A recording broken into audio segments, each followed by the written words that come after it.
Hey everybody, I'm Jennifer. Today in my kitchen we are going to get fancy with some homemade cream cheese danishes. These look really complicated and fancy and beautiful once they're finished, but they are very simple to make, and we are going to keep it easy by using frozen puff pastry. I'm going to show you a very simple cream cheese filling and then you can bake those as is, but I'm also going to give you two different flavor options to go with. So the varieties are endless, but I'm going to give you two of my favorite flavor options.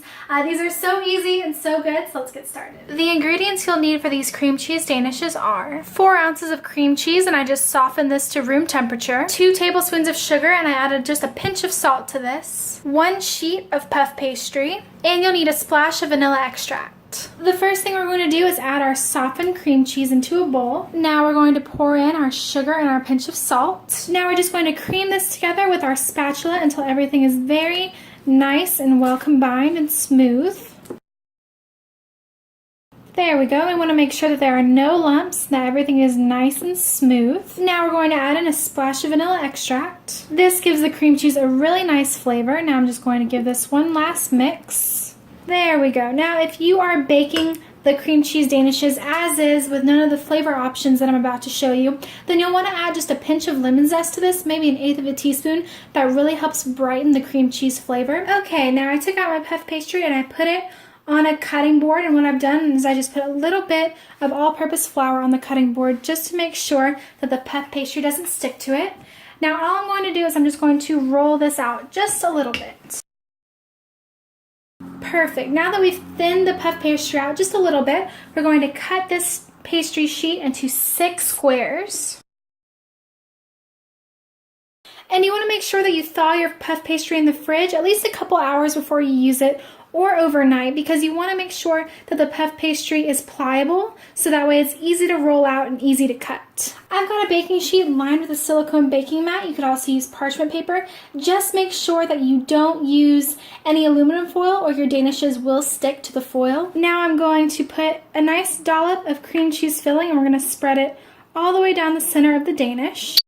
We are going to customize this one by adding some chocolate chips, and then I'm also going to drizzle on some chocolate ganache once this is all finished. And then one of the ways to decorate these danishes is to just cut little slits. And then all we're going to do is just make an easy little braid. So we're just going to twist over, and we're just going to follow the lines. And you want to make sure not to overstuff this one, or all the filling will come out once it bakes.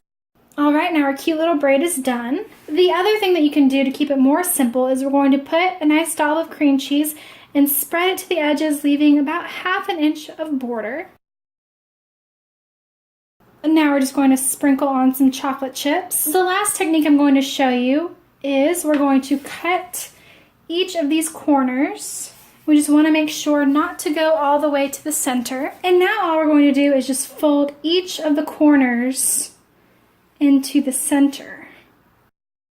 Now just push it down so everything stays together. We're going to make a nice little divot in the middle. Now we're going to put a spoonful of our cream cheese filling. Now we're going to put a few chocolate chips. So our chocolate cream cheese danishes are ready to bake. The other flavor option I'm going to show you is for spiced apple cream cheese danishes. Now we're going to make our spiced apple filling for our cream cheese danishes. So I've got a tablespoon of butter in a small saute pan. I'm going to melt that over medium heat.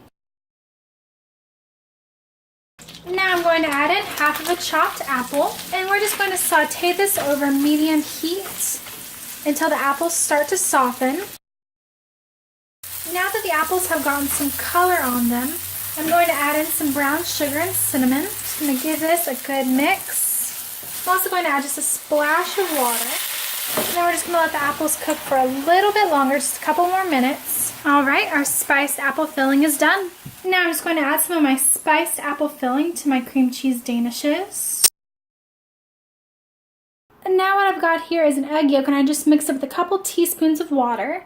And now I'm just going to brush this egg wash mixture onto each of my danishes. This is going to give them a really nice golden color once they get out of the oven. Our Danishes are just about ready to go into the oven. I'm just going to pop them in the freezer for about 15 minutes. We just want the puff pastry to be nice and chilled before we bake it. That way it puffs up really nicely. And then I'm going to put these in a 400-degree oven and bake them until they're golden brown, and I'll show you what they look like when they're complete. Our Danishes baked at 400 degrees for about 15 minutes or until they're golden brown. You want to make sure that they're golden brown and that the bottom is golden brown as well, so that way you know that they're baked on the inside and that there's no raw dough. These Danishes are ready to eat now, but I want to spruce them up just a little bit. So to the chocolate ones, I'm just going to add a drizzle of chocolate ganache. And then I'm going to sprinkle all these with just a nice little dusting of powdered sugar. And now we are ready to eat. All right, my favorite part, time to eat.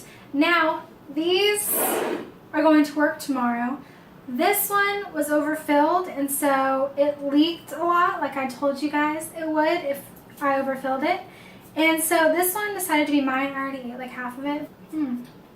Wow, this is the apple version, and the apples, when they bake with the brown sugar and the cinnamon, almost turns into like a caramel sauce once it's done. You guys. As always, you can find the recipe with all the ingredient quantities and instructions on my website, jenskitchen.wordpress.com. Thank you guys for spending time with me. I'll see you next time.